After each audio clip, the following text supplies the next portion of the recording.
Hey, good morning, everybody. It is Thursday, and this is Thursday Morning Live.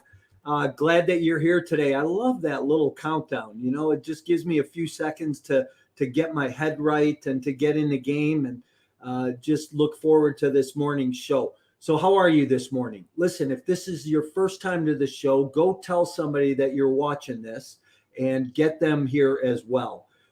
Follow us on our YouTube channel at mycoreintentions.com. Subscribe to that, and you can see this anytime. There's a ton of content out there. And then if you follow us on social media, LinkedIn, Twitter, Instagram, wherever you get your fix, you're going to find us on social media. I'm excited about being here. And you know, I always start my show with that key phrase, right? What's your intention? What's your intention for today? When you got up, when you got started this morning, what did you start to look at? What did you start to focus in on? Did you go to the health club? Did you work out? Did you spend some time in prayer, meditation? And how about gratitude? You know, we have to be grateful for the things in our life and what we have, right? A lot of times we can doubt or tell ourselves that story that we're lacking or we don't have enough, and really it's about us changing our story. It's about us being grateful for what today brings, what we have, and mostly what we can do for somebody else. So remember, today's show is brought to you by the Chicago Window Guy. That's going to be my guest here today. Russ Armstrong, longtime friend. Russ and I will have some laughs here this morning. I know we're going to talk about some mornings that we got an opportunity to work out together over the past years, and just spend some time together and really just kind of just get into his business and what he does. And let me show you a little bit right now about his business. So stand by. I'm Russ Armstrong, the Chicago Window Guy. Here's what you won't get from those other big window companies you see on TV. Higher quality windows made right here in Chicago and a lifetime warranty.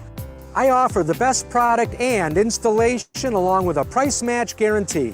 Call now for a free quote and see our 5-star reviews online at ChicagoWindowGuys.com. Don't overpay. Call us today. ChicagoWindowGuys.com. Hey, you know what? I'm excited about that. Russ is a longtime friend, and to just see where his business has gone.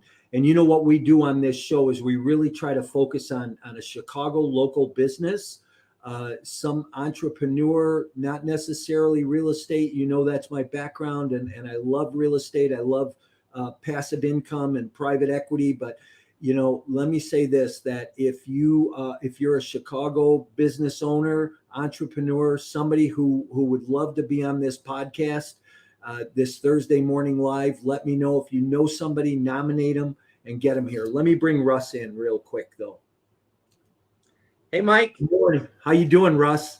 Great. How are you? I'm good, man. Good to see you again. What's with the LA hat? Hey, listen, if you know, I love LA. That's the direction I'm heading in. So soon as, I decide to move here, that's where we're going.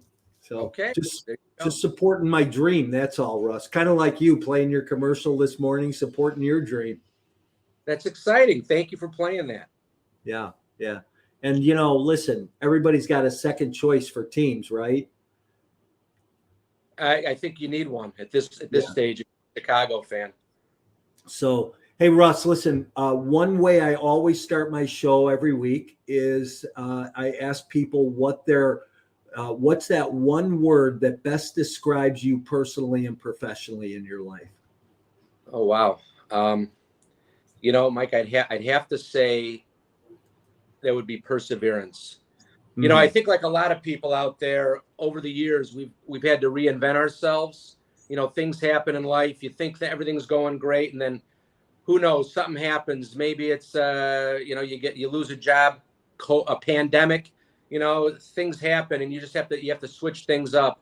And I've been able to do that. I've had to do that, and so I think just sticking with it, right? Sticking with it, moving on, and keeping a positive mental attitude. I've always known in my life that I could always go out, in sales, which I think is the greatest profession in the world. to go out and be successful. And I wish I would have known 40 years ago that you could, do as well as you can selling windows. But I've been doing it now, and it's been great. So I'm very fortunate, and life is good. Yeah, good for you. Yeah, boy, it's a big business. We'll get into that in a minute, but I love your word perseverance. I had somebody on a show yesterday that I do, and I asked her what her word was, and she said resilient. And Yeah. I said, wow, that's funny. That's what's in my bio, and I think we have to be resilient.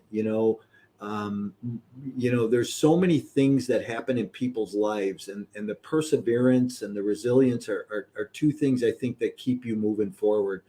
But when you talk about things that happen in people's lives, like, addiction, whether it's alcohol or drugs or gambling, or you talk about past abuses, whether they're physical, emotional, sexual abuses, you have to be able to move forward from all those things. And I think that you're a guy, we've all stumbled in our lives, and you're a guy that your perseverance is inspiring, and I think other people can be inspired by that and should be inspired by that.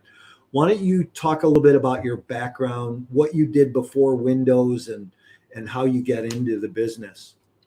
Yeah. So Mike, I think I best would call it as a serial entrepreneur. I've done a lot of things in my life, and things have happened. Years ago, I had a successful payphone industry back when payphone, doing 0+ dialing, long distance, that got regulated out. I had a successful niche in a financial planning market, and that story's for a whole nother podcast. But that got regulated out, and so I find myself in my 50s, looking to do something in sales, and I had never done home improvement, and the window. I kind of stumbled on the window industry, and it's been phenomenal. I love it. A lot of people ask me, I'm a one-man show. I am the sales guy. I'm the Chicago window guy. And so, I travel. I get in the car and I go from Zion, all the way down to Plainfield, everywhere. And a lot of people in my industry don't do that. They won't do that. They want to work in just in the North Shore, the South Side, or something like that. But I travel everywhere. And, that's what I have to do. That's what I do. And it's great. If I was maybe 20, 30 years younger, maybe I'd hire other sales reps, other people out there. But, when you do that, you lose the ability to have control over what's being said in the home. And then you've got to hire, one of the keys to my business and the reviews that I have is that I've got one crew, right? And it's a great crew. They work for me. I know exactly who's going to be in the house doing the job. And that's the key to my business right there. It's not me so much. I sell the jobs, but these guys go out and install them, and they do a fabulous job. If I grow and I get other salespeople, I've got to hire subcontracted labor. And now I lose that control. Now I'm like these other guys that you see on TV that have, they don't know who's going to be in the house doing the work. And so, you kind of lose that control. So I've kind of stayed where I am, doing it this way. And it's, who knew, Mike, that you could go out, sell windows, and, quite honestly, make a 7-figure income. Yeah. It's pretty interesting. And I've met some of your installers, and good guys, seem like quality individuals, quality craftsmen. I had a couple conversations with a couple of your crew leaders that I was impressed at their, dedication to detail, to making your company look good. And I think that goes a long way when you build a good team around yourself, no matter what. Yeah, they're very, very conscientious. They're very conscientious. They care. They're very hardworking, and they're successful, right? They're, I take good care of them. They get paid well, and if everybody's happy, that's the key to life, isn't it? I tell people that my son, the key, just be happy, being happy, however that is for you, whatever that means to you, as long as it is helping other people, is being happy. And so I want them to be happy. I tell my customers this. I honestly want them to be happy. It's not about just making a buck. I want to be able to put my head on my pillow each night knowing that we did a good job, we took care of them, lived by our word. And I think that transparency comes through in the sales process as well, and which is a key. Absolutely. And you know what? I think you and I both live by integrity, and that's a key. That has to be a key word in our lives, and that we give people what they ask for, or what we promise that they're going to get. So that's awesome. Hey, one thing I want to say is that we've got a bunch of listeners out on LinkedIn and Facebook this morning, YouTube. Drop a comment in the chat. Let us know who's here. Let us know where you're from. If you've got a question for us, or you want to give them a poke the bear, go right ahead. We'll put your comment up, get that question answered for you. But love to hear where you're from. So chime in this morning. Hey, Now, Mike, Russ, you've already been up for like 6-7 hours, haven't you? I mean, you get up. now only four. So you're ready to go. You're going to bed after this, right? So, Russ, you and I built a habit a few years ago working out, and then we kind of lost touch, and I kept the habit. I know you. And I've started up again, doing a little bit. I have to do more. One of the problems with the business I'm in is I'm in the car all day long, and I know there's excuses for everything, but I just had my 60th birthday, and happy birthday. One of the beautiful things about my business too is I work hard when I'm working, right? I work Saturdays, Sundays, but I take time off. I take time off and travel. We were just in Italy with my fiance Amy. We're very, very excited. And we had a great trip. So, it's we get a chance to travel also, which is very important. Yeah, nice. I know you've been to some other places lately too. Where else have you been? Well, we're going to the Galapagos Islands in August, so we've got that planned. And I've been to I can't even remember everywhere I've been, but I've been all over. I'm a competitive curler. I think that. So that has allowed me to be able to travel, and I've curled everywhere in Europe and Iceland, everywhere. So that's been a lot of fun in life as well. Yeah, you're in a club for that, right? Correct. I am in a local club. Yeah. And how often do you guys compete, or do you go out to? Well, I used to do a lot more. I've played in 3 world championships. In 2018, my senior team won the bronze medal at the world championships in Östersund, Sweden. And I don't play as much as I did, but still competing on the senior level. Nice. And listen, where are the Galapagos Islands, Russ? Ecuador. Okay. So it's off the coast of Ecuador. So you fly into Quito, and then from there you fly in, and we take a catamaran all over to the islands and see, the red-footed boobies, the birds, and all those, the animals and the turtles. And it'll be exciting. Looking forward to that. So is that what the attraction there is to make it a destination? Is the animals, or? Yeah, well, that's where Darwin, went and studied all the islands, the animals, and everything, and it became famous, and it's very exciting. I've been to Ecuador before, but never the Galapagos, so I'm excited to go out there. Nice. Now I know you just went to a friend of ours' wedding. I did. Big shout out to Bubba for taking that leap in his life. Good for him. Congratulations to those guys. But Indian wedding, I've never seen anything like it. It was 3 days of nonstop parties, celebrations. Bubba rode in on a chariot. Did he really? He did. I have this picture in my mind now. So wait till you see the picture in your mind of everybody trying to hoist this guy up. You know how big Bubba is. Yeah. Hoisting him up was something. But it was a crazy weekend. When you talk about chariot, I flash back to the movie Ben-Hur when I was a kid, and we went for a field trip to watch Ben-Hur from Catholic school. Yeah, well, this isn't quite Ben-Hur. It's a little bigger than Ben-Hur. But it was a lot of fun. Yeah, nice. Yeah. So tell us a little bit about window installation. What type of product do you sell? Is it vinyl, wood. Talk about your Yeah, product. so we make a high-end vinyl window. I use a local manufacturer right here in Franklin Park, which is part of my sales thing. A lot of these companies that, and I'm not going to mention any names, but you guys see them. They're advertised on TV in Chicago all the time. These big companies that are basically marketing companies, right? They they hire anybody that can go out and breathe on a glass. They give them some training and they send them out to sell windows. And those windows could be shipped in from anywhere. What's nice is that my windows are made locally. So from a customer service standpoint, now I've got a lifetime warranty on all parts and labor.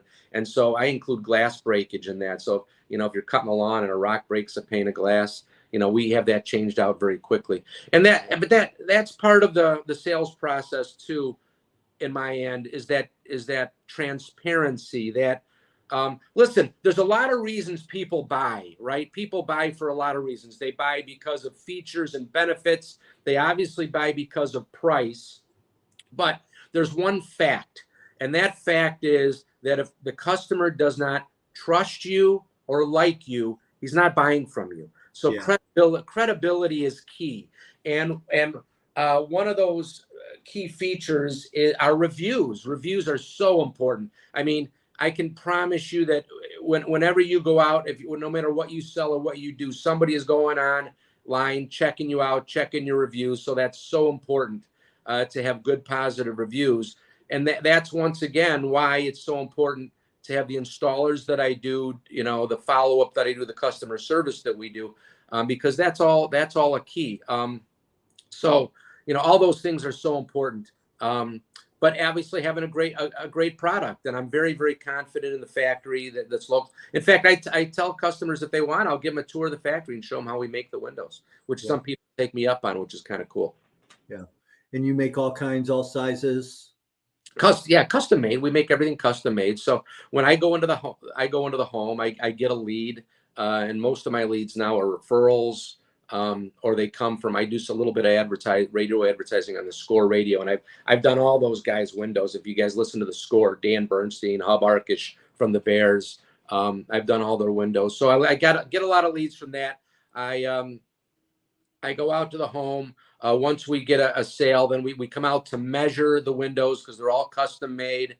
Then the order goes to the factory, and when they're produced, we come out and get it installed. Yeah, nice. And so, Russ, I want to talk a little bit about, is your business affected? Like yesterday, the Feds raised the rate 0.75 of a point, right? Yeah. It's going to affect the real estate a little bit. Does it help or hurt your business when those types of things happen? I'm not sure. I'll say this, a little bit of history. Everybody, COVID affected a lot of businesses in different ways, right? I mean, we had friends who had restaurants, and my heart broke, for people that were hurt by that business. The home improvement industry thrived. It was incredible. People were, they weren't traveling, they were home. They weren't out. They weren't spending money on taking trips. So they're sitting around their house looking at their windows going, oh my God, look at these crappy windows. We got to do something about it. So my business was very, very successful during COVID. I think that a downturn in the economy may have an effect on some of these larger window companies that have a lot of mouths to feed. They've got a lot of salespeople that they have to provide leads for. For me, I just have to feed myself. I just have to keep enough, leads going to keep Russ Armstrong busy. And so I don't think I'm going to be too affected by it. But, time will tell. Right now, I can tell you I'm very, very busy. Life is very good. The one difference that, as I said before, if I were 20 years ago, I might have tried to build this up into something bigger. Right now, I like being the one-man show. I like having the control. I like people saying to me, and it happens all the time. It happened yesterday. Oh my God, I can't believe you're the guy that comes out. You answer your own phone. You're the guy that comes out and sees me. I mean, it's amazing, and people like that. They like that transparency. Now, where that might have a detriment down the road is what's my end game, right? I mean, it's easy when you're in real estate, you sell the building and bam, you're out.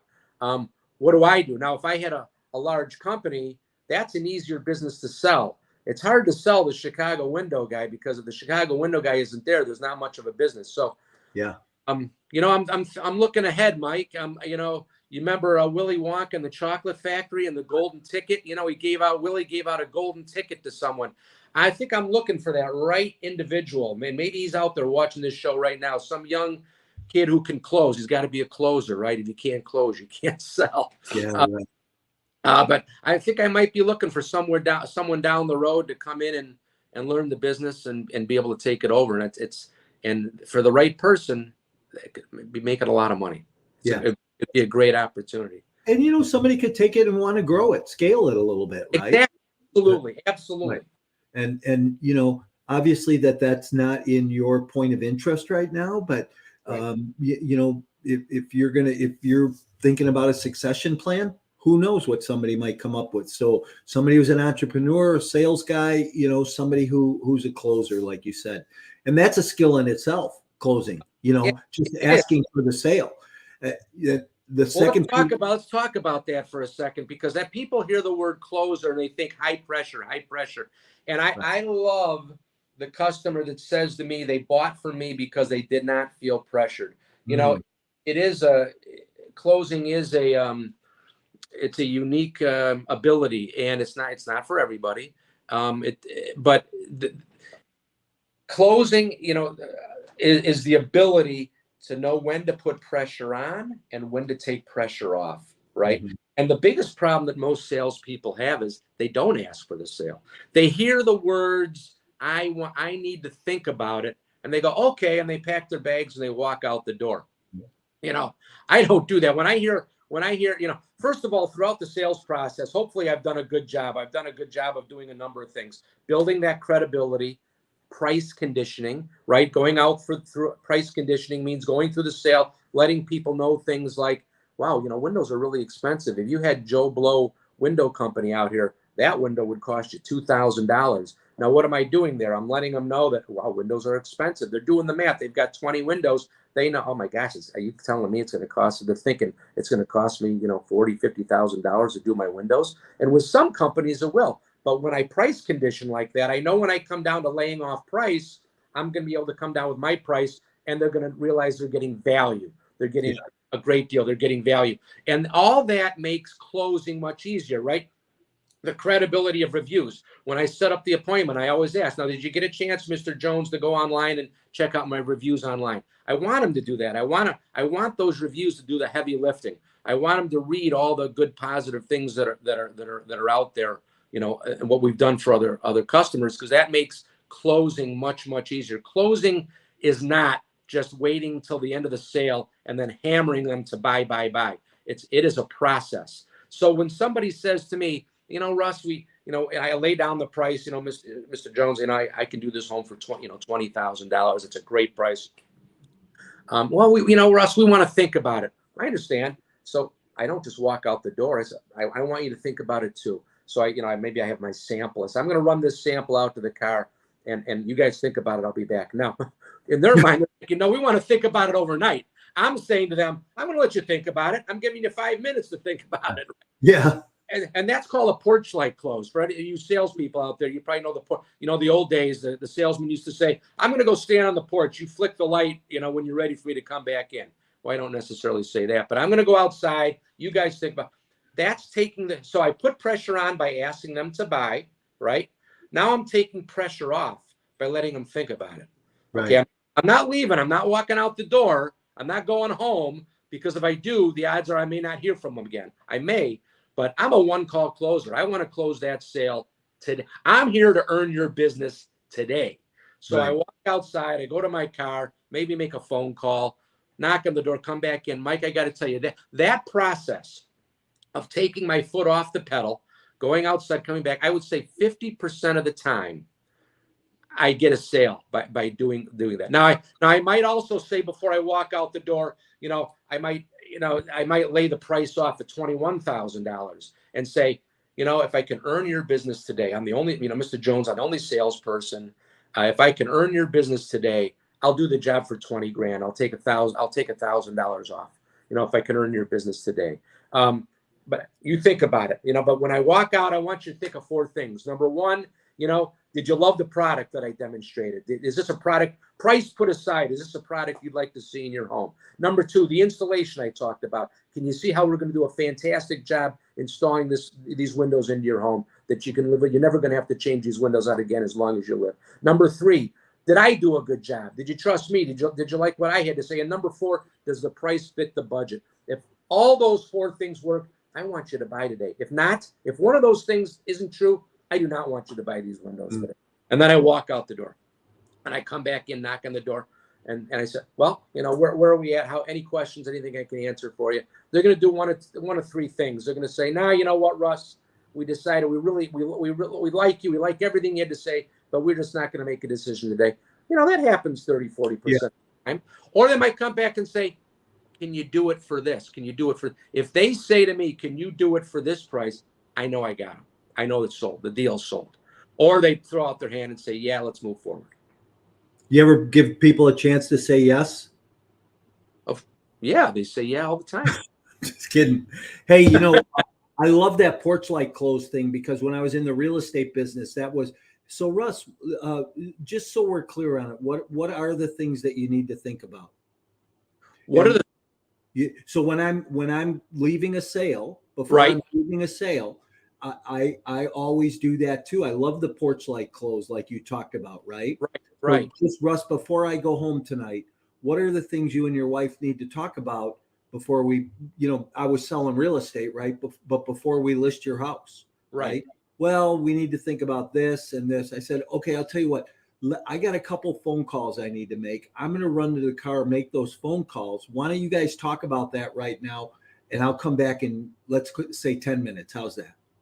Absolutely. And it's a great close. It works a lot. So I was at a conference. I don't know. I was at a trade show or something, and I was listening to some old sales guys saying, "I never get up and leave the table. I always want to be there. I don't want to let them talk to each other. I want to." No, that's high pressure. That's what turns people off. Right. You want to be able to, and if I feel like I'm using a little too much pressure, I might say something like, Mr. Jones, don't mistake my enthusiasm for pressure. That's a great line. Don't mistake my enthusiasm for pressure.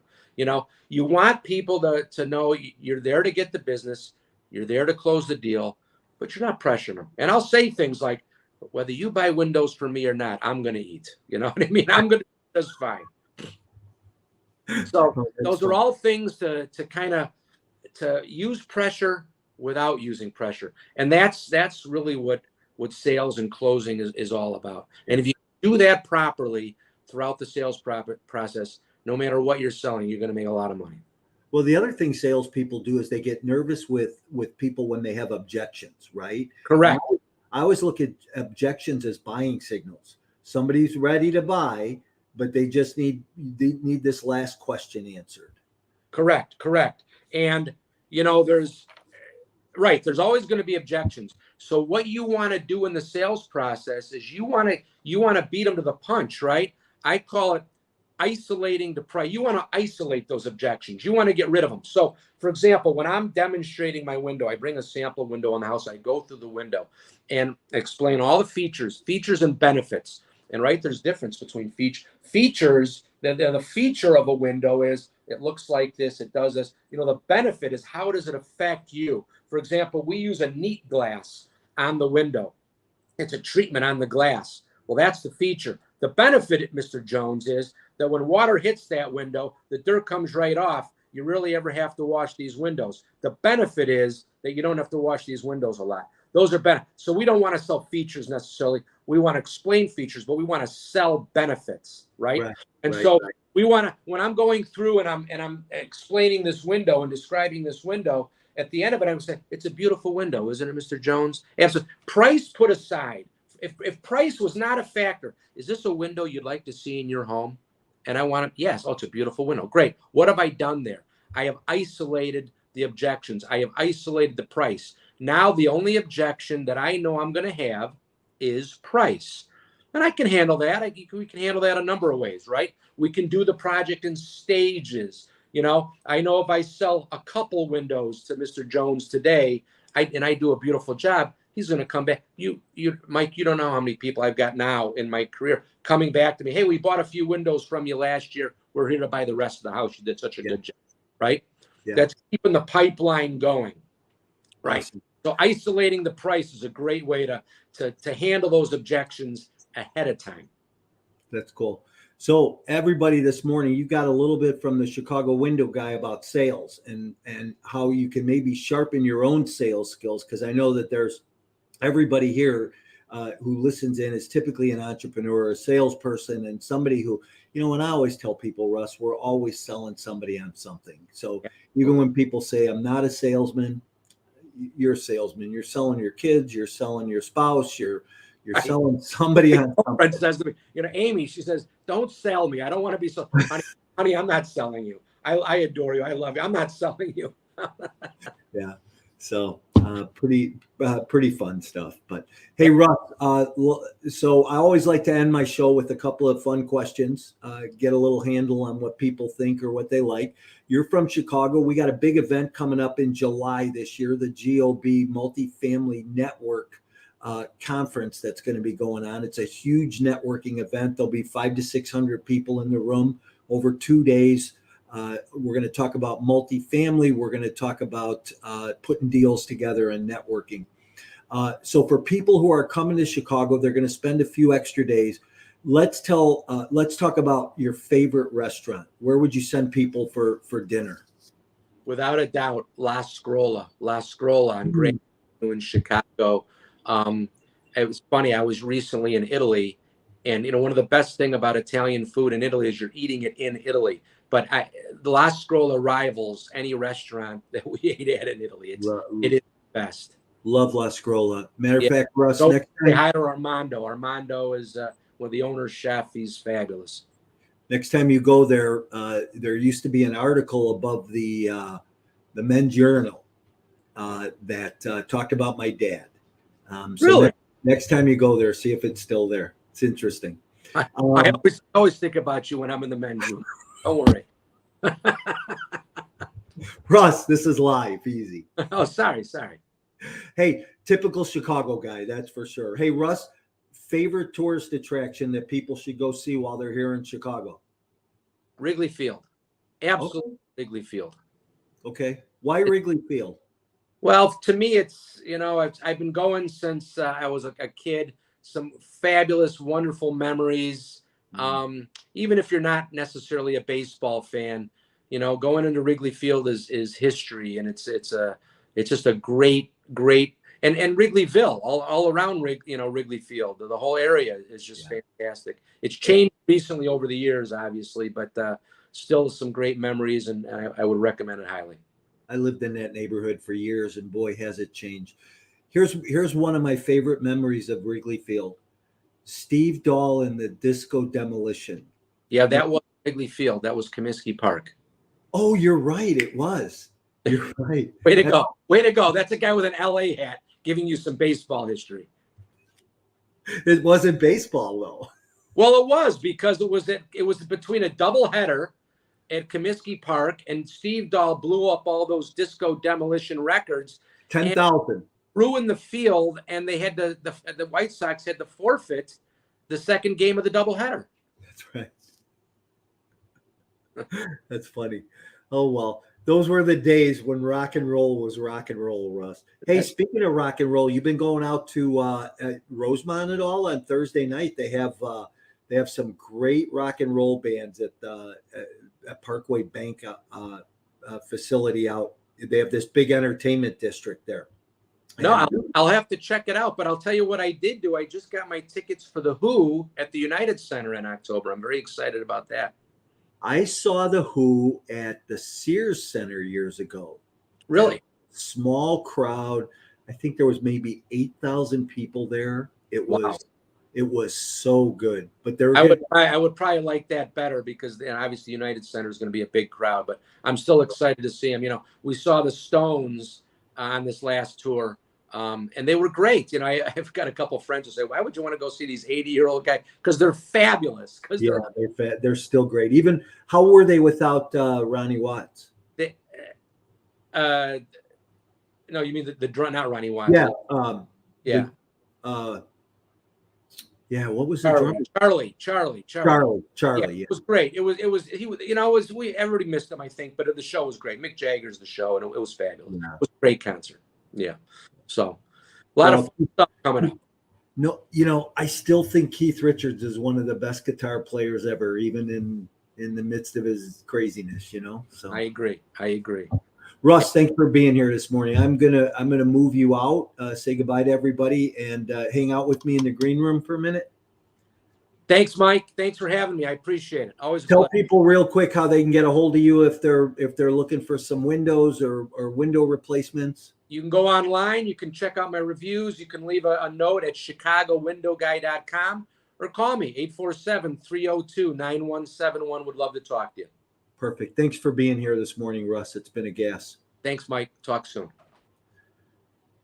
Hey, everybody. Thanks for being here this morning. That was Thursday Morning Live. We went a little long this morning, but that's okay. We had some fun, some couple laughs, and some good conversation.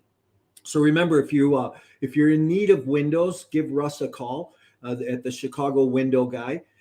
Does a great job. I've heard nothing but great stuff, not only from some past clients, but from his installers too. His installers just really like him and love to work for him. So that really makes a good team when you're looking for that quality of product.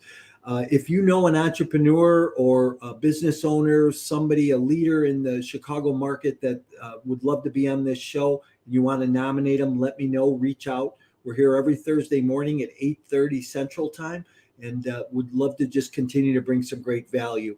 Remember the GOB conference coming up July 13th and 14th here in Chicago. It'll be a great networking event. The goal is to do 40 deals in the room. So either come to the event with a deal to do or to be prepared to get on a team to help do a deal. So it's going to be a great event. Some great speakers, John Kasman and Brian Briscoe and, Ian Jurek. And I'm not even going to be able to mention everybody that's going to be on the platform, but I'll be speaking also. So it'll be a great event. Use my last name when you go to purchase tickets. You'll get a $100 discount. And I'll look forward to seeing you in July. Look forward to seeing you next week here on Thursday morning. Everybody have a great week.